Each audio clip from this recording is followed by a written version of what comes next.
and recognition. Ayan, sino po bang nakakilala kay Simeon and Anna? No, wala po bang nakakilala kay Simeon and Anna?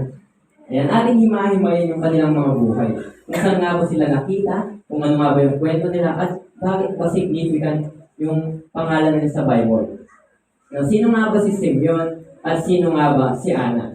Ayan, meron po tayong story dito from Luke chapter 2 verse 21 to 38. Ayan, mahaba-haba po ito, kaya kailangan nakafocus po talaga tayo. Ready na po ba kayo? Yeah. Amen, no? In verse 21, pagsapit ng ikawalong araw, pinuli ang bata at pinangalan ng Jesus. Ito ang pangalang sinabi ng anghel bago pa siya ipaglihi. No, nung napanaginipan ni Maria na ang Holy Spirit, ito yung sinabi niya, pangalanan mo ang anak mo bilang Jesus.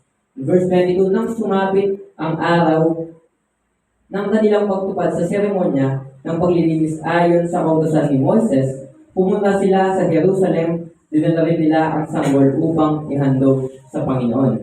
At dito nagpunta si Jose and Maria sa templo sa Jerusalem upang ialay ang kanilang panganay sapagkat ito ang nasusulat sa kautusan. In verse 23 po, sapagkat ganito ang nasusulat sa kautusan ng Panginoon, bawat panganay na lalaki ay itatalaga sa Panginoon. Verse 24, nag-alay din sila ng handog na ayon sa hinihingi ng kautusan ng Panginoon. Maaaring mag-asawang bato-bato o kaya'y dalawang inakay na kalapati.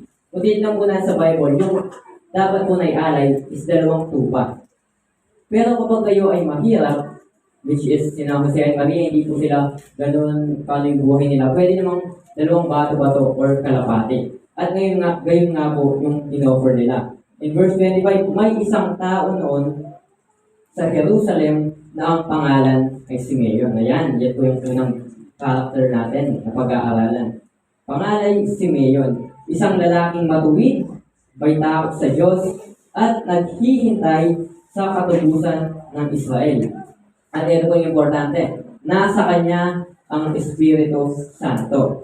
In verse 26, ipinahayag ng Espiritu Santo sa kanya na hindi siya mamamatay hanggat hindi niya nakita ang Kristo na ipinangako ng Panginoon. Kung titignan natin dito, si Simeon ay isang propeta. Kung saan, propeta, ang Holy Spirit ay nagsasalita sa kanyang buhay. At yung sasabihin ng Holy Spirit sa kanya ay yun ang ilalahad niya. No, kagaya ng Prophet Jeremiah. Kapag nag-share siya ng gospel, kagad niyang sinasabi, ito ang pinapasabi ni Yahweh. Kumbaga, parang ipinapadaan lamang sa kanya, which is isa siyang prophet. In verse 27, sa patnubay ng Espiritu, si Simeon ay pumasok sa templo, kung saan nandoon si Jose, Maria at si Jesus. At nang dalhin doon ni Jose at Maria ang sanggol na si Jesus upang tuparin ang ayon sa hinihingi ng kautusan. Verse 28, tinarga ni Simeon ang sanggol pagkatapos nagpuri siya sa Diyos. Now, ano po ba yung katakataka dito sa dalawang verse na to? Kung titignan natin si Simeon, isa siyang matuwid na tao, isa siyang makadiyos. Pero hindi niya kilala si Maria at si Joseph. No? Kung matuwid kang tao, araw-araw nasa templo ka. Araw-araw nakakita ka ng mag-asawa na may dalawang anak. Pero hindi mo din sila kilala. Pero dito, nang makita ni Simeon ang mag-asawa si Maria at si Joseph, at nakita nila si Jesus, kagad kinuha niya ito. Kagad kinuha niya ang sanggol pagkatapos nagpuri sa Diyos. Hindi man niya nasigurado sa kanyang buhay, hindi man niya tinanong, yan ba ang Kristo? Yan ba ang pinadala ng Panginoon? No, hindi niya tinanong kasi meron nasa kanya ang banal ng Espiritu. No, kaya yun po yung important sa kanya. Sumasa kanya yung banal ng Espiritu, kaya nadi-desire niya, nalalaman niya, ay, ito na yung hinihintay ko. Ito na yung pinakalas na purpose ng aking buhay. So, babalikan po natin, no? Hindi siya mamamatay hanggat hindi niya nakikita ang Kristo. At doon pagkakita pa namin niya kay Jesus, hindi pa man niya tinatanong walang pasubali, kagad tinakay niya. At nagpuri siya sa ating Panginoon. In the next verse po, no? In 29, ngayon, Panginoon, maaari na pong yumaong mapayapa ang inyong abang alipin ayon sa inyong pangako. Yamang nakita na po ng aking mga mata ang inyong pagliligtas. Ito po ang sinasabi ni Simeon. No? Sinasabi niya na pwede na akong mamatay, Lord. Nakita ko na yung tagapagligtas, nakita ko na ang Kristo. Kaya pwede niyo kunin ang aking buhay. No? And ipagpapatuloy po natin in verse 32, ito po ay liwanag na tatanglaw sa mga hentil at magbibigay dangal sa inyong bansang Israel. Ito si Jesus. Ito yung liwanag na pinadala ng Diyos Ama sa Israel sapagkat ang Israel noon nababad ng kadiliman. At siya yung magsisilbing liwanag na magpapaliwanag sa mga tao, magtutubos sa mga tao sapagkat siya yung tagapagligtas, siya yung redeemer nila. Iriridig niya ang mga tao mula sa kasalanan. In verse 33, namangha ang mga magulang ng sanggol, which is si Joseph and Maria, dahil sa sinabi ni Simeon tungkol sa bata.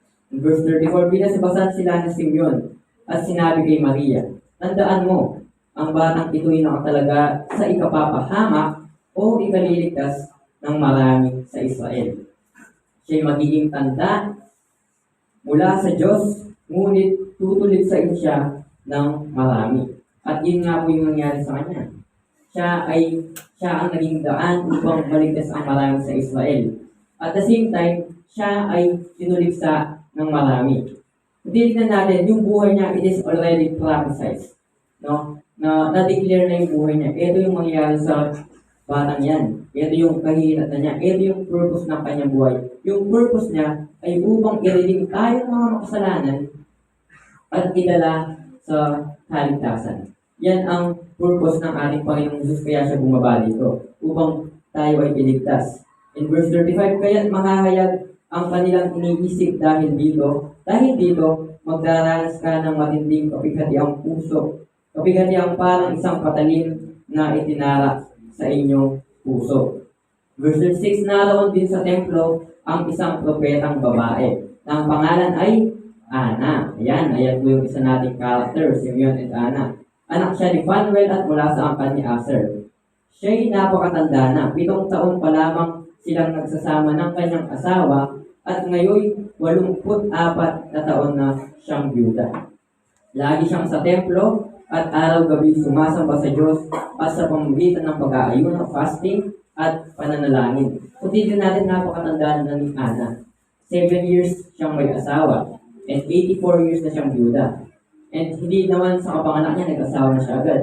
So it means 100 plus years na yung buhay niya. At sinasabi dito, lagi siyang nasa templo. In other translation in English, si Ana ay hindi nag-i-step out sa templo. Kumbaga, lagi siyang nandun sa templo upang mag-ayuno, upang manalangin, para mag-fasting. At ganun din yung hinihintay ni Ana. Nang oras na yun, lumapit din siya sina Jose at Maria at nagpasalamat sa Diyos. Nagsalita rin siya tungkol sa sanggol sa lahat ng naghihintay sa pagpapalaya ng Diyos sa Jerusalem. No? Ito rin ay ang purpose ni Ana. Ang makita ang sanggol na si Jesus.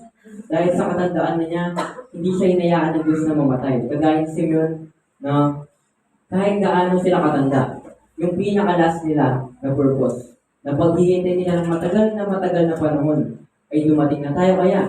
Kapag dumating na yung hinihintay natin, ano po ba yung mga hinihintay natin na yan? O yung mga 13-month pay natin. Siyempre, masayang-masaya tayo. And ganun din kasaya yung nararamdaman ng dalawang to. Kaya, sa napakatagal na panahon ng kanilang paghihintay, kung saan naranasan nila ang lahat ng pwedeng maranasan tayo, na maghintay lang ng isang oras, naiinis na tayo, mainit na yung ulo natin. No? Yung maliit na ako wala pang jeep, wala pang bus. Ang sinasabi natin, bakit naman ang tagal? Pero tinignan natin to, si Simeon and Ana, wala man silang reminder na ito bukas darating na siya. Pero wala rin silang reminder na ano yung mararanasan nila. Pero nandun yung faith nila. Patuloy na naghihintay pa sila sa kanilang paghihintay. Tayo kayang mga tao, kung sa yung paghihintay natin, sa tuwing naghihintay ba tayo, nawawala na yung faith natin. Sa tuwing naghihintay ba tayo, parang gusto natin, buhay ko mabilis, gusto ko instant, gusto ko agad-agad. O kaya nauso yung mga instant na yan. Yung instant noodles. O kaya yung pati yung karma, instant na sa atin. May nauso din yung social media. Yung instant na para papag-usap kayo ng kapwa mo, instant na yan. Ang sinabi nga sa napakinggan ko, si Pastor, na instant na lahat. O usap mo pa lang kanina, boyfriend ko na mamaya. No, instant na instant. Kaya kapag yung relasyon mo nawala, instant din. No? Pero the Bible says na dapat tayong mga tao maging patient tayo. Amen. Sapagkat yung patience ay binibigyan tayo ng pananampalataya. People don't like waiting, but the truth is there is a blessing in waiting. Meron pong pagpapala sa paghihintay. Yes. Lahat na naniniwala ko sabi ng Amen. Amen! Amen. Ano sapagkat tayong lahat, hanggang tayo maghintay. Hindi mo makakala ng ating Panginoon. Amen. Waiting won't make you late, but it gives you faith. Kapag ikaw ay naghihintay, hindi ibig sabihin yan, mahuhuli ka. Hindi ibig sabihin yan, nauna na yung kapwa mo. No? Isa yung sign na binibigyan ka ng pananampalataya ng Panginoon. Maghintay ka lang, kapatid. No, the best is yet to come, sinabi yan ng Panginoon. Kagaya ni Simeon at Ana, that-is yung pananampalataya nila sa paghihintay. At ang paghihintay ay isang palatandaan ng spiritual maturity. Ang pagmamadali kung minsan ay palatandaan ng immaturity. Kung tayo ay totoong naglilingkod sa Diyos, tayo ay inuhubog ng Diyos, siyempre. At dapat hindi na tayo nagmamadali. Dapat nandoon yung patience natin. Kung paano yung patience ng mga character sa Bible. Nakagaya ni Jesus, nagkintay din siya. Ilang years, yung mga tao. No, kailangan kung tunay na meron kang pananampalataya at nasa iyo si Jesus.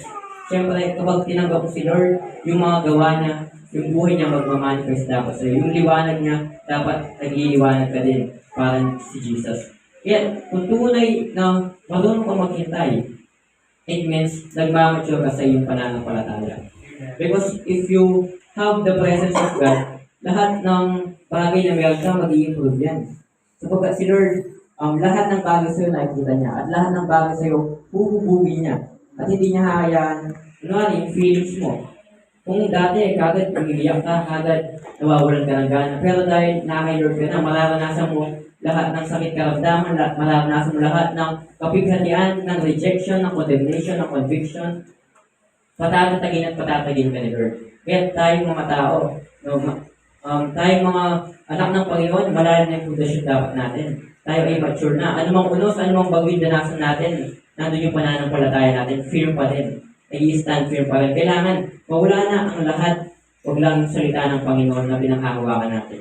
Huwag lang si Jesus na pinanghahawakan natin. Amen po ba? Amen. Sige mo lang mga nananawagan sa Panginoon. Ayan. Why does it takes two people to recognize Jesus as the Messiah? Bakit kailangan dalawa pa na si Simeon at Ana yung mag-recognize na itong batang ito si Kristo? No? Pwede namang si Simeon na lang. Pwede namang si Ana na lang. Bakit dalawa ba? Because there is power in the agreement of two. Yes. Kapag ang dalawa ay nagkasundo, mayroong kapangyarihan doon. In Matthew, tignan natin in Matthew chapter 18, verse 19 to 20. Verse 19, again, truly I tell you that if two of you on earth agree about anything they ask for, it will be done for them by my Father in heaven. In verse 20 po, for where two or three are gathered together in my name, there am I in the midst of them. Amen? Kapag dalawang tunay na propeta ng Panginoon, tunay naman ng palataya ng Diyos ang nagkasundo, without doubt, hindi man sila nag-aalinlangan, kagad lumapit sila kay Jesus, etong bata na to, etong Messiah, etong pinadala ng Panginoon. No? Siyempre lahat ng tao, kilala yung dalawang tao na yun. And nandoon, ito na nga yun. Ito na nga yung tagapagligtas. It is recognized by two of the most genuine prophet of Israel. Na kung saan, doon na sila nananahan sa templo. At siyempre, yung mga tao, makukondig na sila, uy, andito na yung tagapagligtas. We must learn to God. Kailangan magbago na tayo. This authenticates the child who was born is the Messiah. Dahil dalawa sila na nag-recognize, pinatunayan nila that this child that was born, this is the Messiah sent by God the Father sa ating mga tao.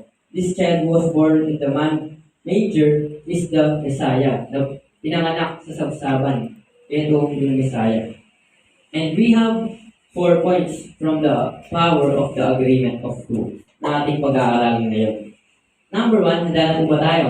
Yes. Amen, no? Number 1, our faith is genuine. If the two of the great prophet agree, syempre yung faith mo, genuine. Totoo yan kasi pareho kayo eh. Pareho kayong totoo. At the same time, pareho kayo ng paniniwala. It means our faith is genuine. Ang ating pananampalataya ay tunay. Hindi yan suntok sa buwan ang ating pananampalataya. Hindi yan tsambahan lang. Iyan tsambahan mo pala na aming yung Kristo. Hindi. No? Kasi nasa kanila ang pala ng Espiritu. They recognize Jesus as the Messiah. Nang walang pasubali, nang walang pag-aalinlangan. Ito ay ang basihan. Hindi ito kwentong kutsera na napapasa sa mga henerasyon. Sapagkat yung mga napapasa sa mga henerasyon, naiiba yung kwento niyan eh. Naiiba yung dali ng kwento niyan. But this story is genuine. It is written in the book of God. No, nasusulat sa Bible. And the word of God is true. No, the truth will set us free. Kaya ito yung pinag-aaralan natin, the truth. Nasa lumaya tayo sa anumang kasalanan. No, isa lamang ang binigay ng Panginoong Jesus sa atin dito sa lupa. In Acts chapter 4 verse 12, ating tignan, salvation is found in no one else, for there is no other name under heaven given the mankind but by which we must be saved. There is no other name given to us by the Lord. No? And in John 14:6b, no one comes to the Father except through me. Jesus said this. Malinaw dito that Jesus is only the way, the mediator to our God the Father. Pumunta sa langit, pumunta sa heaven. Kaya tayong mga makasalanan, si Jesus ay bumaba para maging bridge dun sa gap natin. Sapagkat tayo makasalanan at ang Ama natin ay yung malinis. Pero since the God the Father loves us, pinadala niya ang kanyang anak para maging mediator, para maging daan. Para tayong makasalanan, meron tayong dadaanan. Kaya nga, Jesus is the way. Sa Kanya tayo dadaan. At yung tulog siya din. Sa Kanyang mga salita, doon natin makikita. And with God, with Jesus, we will have everlasting life. No? Kahit mararanasan natin yung pagpapala ng Panginoon. Walang alinlangan pagkakita nila kay Jesus. No? Sapagkat sinabi doon, no one else given to mankind that can redeem us. Pagkakita nila kay Jesus, ito yung batang to. Ito yung daan. Ito yung totoong Messiah na pinadala sa aming makasalanan. And yun po yung number 1 natin. If the two, what is the power of agreement of the two? Number 1, our faith is genuine. And number 2 po, our salvation is real. Totoo ang ating kaligtasan. Hindi ito bigay lang ng tao, hindi mo lang ito napanalunan. Ito ay totoo. Ito ay regalo sa ating mga kasalanan. Hindi na ito pwedeng bayaran ng kahit naman sapagkat walang kabayaran dito. Hindi ito haka-haka lang. We are saved by a true God. A one and only true God. In Romans chapter 10 verse 9 to 10, tignan natin, nasabi ito, that if you confess with your mouth that Lord Jesus and believe in your heart that God has raised Him from the dead, you will be saved.